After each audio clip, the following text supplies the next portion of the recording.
Điểm cốt lõi của Cơ đốc giáo có giống những tôn giáo khác không? Nếu chúng ta có thể đặt Cơ đốc giáo vào một cái nồi và đun cô đặc lại, liệu phần cô đặc đó có hương vị giống với Do Thái giáo, Hồi giáo, Phật giáo, Ấn Độ giáo và những tôn giáo khác? Vậy tôn giáo là gì? Cũng giống như chúng ta đề cập tâm trí như những suy nghĩ và ý tưởng, vượt qua các xung điện của bộ não vật lý. Thì phần lớn các tôn giáo cho rằng bản chất thực sự của con người chính là linh hồn của họ thay vì cơ thể vật lý. Nhưng cũng giống như thân thể, linh hồn cũng có những nhu cầu và cũng cảm thấy đói. Mỗi tôn giáo sẽ có một quyển sách hướng dẫn cho phần thuộc linh đó. Nó giúp dẫn dắt thuộc linh đối khác của chúng ta đến với bánh tâm linh. Liệu những quyển sách này có giống nhau? Chúa Giêsu người Nazareth đã kể câu chuyện về người cha giàu có và hai con trai. Theo phong tục thì những con trai sẽ được chia tài sản thừa kế khi cha qua đời. Nhưng con trai út nói với cha rằng con không thể đợi cho đến khi cha mất đi, xin chia phần tài sản thuộc về con. Thấy con trai muốn vậy, cha đã chia gia tài cho con út. Anh liền cầm hết tài sản mình và rời khỏi nhà cha. Đến nơi xa, anh ăn chơi phóng đãng, phung phí tài sản của mình cho đến khi tiêu sạch hết của cải. Trong lúc túng quẫn, anh tìm một công việc là cho heo ăn. Thế nhưng trong xứ đó xảy ra đói kém và anh làm cũng không đủ ăn. Giờ đây đói khổ, anh thậm chí còn muốn ăn thức ăn của heo. Bấy giờ anh mới tỉnh ngộ rằng nhà cha có thừa đồ ăn mà anh đây đói khổ. Bạn nghĩ sao? Liệu người cha có nên đón anh ta về nhà, hay chỉ khi anh làm việc chăm chỉ để trả lại hết tài sản cha đã chia thì anh ấy mới có thể quay lại địa vị trong gia đình mình? Hãy xem Chúa Giêsu kết thúc câu chuyện thế nào. Người con quyết định quay về nhà, thừa nhận lỗi lầm và xin cha chỉ cho mình được làm thuê cho cha. Nhưng từ ở đằng xa, khi người cha trông thấy anh thì chạy đến và ôm anh vào lòng.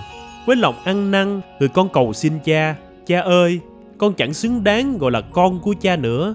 Nhưng cha đã mặc cho anh áo choàng tốt nhất, đeo nhẫn quý giá.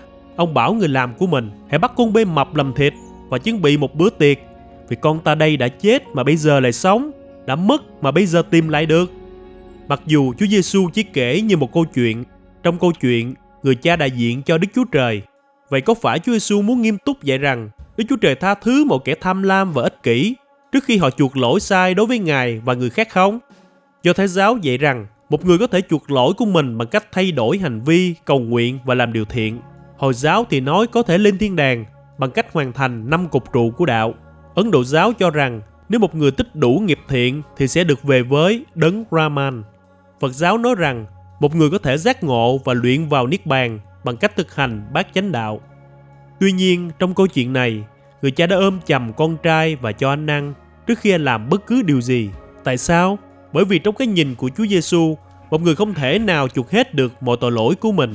Đức Chúa Trời là thẩm phán công chính. Ngài không bị mua chuộc bởi bất kỳ thứ gì mà chúng ta dâng lên. Chúa Giêsu nói rằng khi chúng ta chết đi, mọi tội lỗi xấu xa của chúng ta sẽ phơi bày ra trước mặt Chúa. Không ai trong chúng ta vô tội và không ai trong chúng ta sẽ có cơ hội biện minh cho chính mình. Vậy thì có hy vọng nào cho chúng ta không? Chúa Giêsu nói rằng có, và Ngài đã đặt cả mạng sống mình vào đó. Chúa Giêsu chính là Đức Chúa Trời mang lấy hình thể của con người. Chúa Giêsu đến thế gian để chuộc mọi món nợ tội lỗi của chúng ta bằng cuộc đời vô tội và mạng sống của Ngài.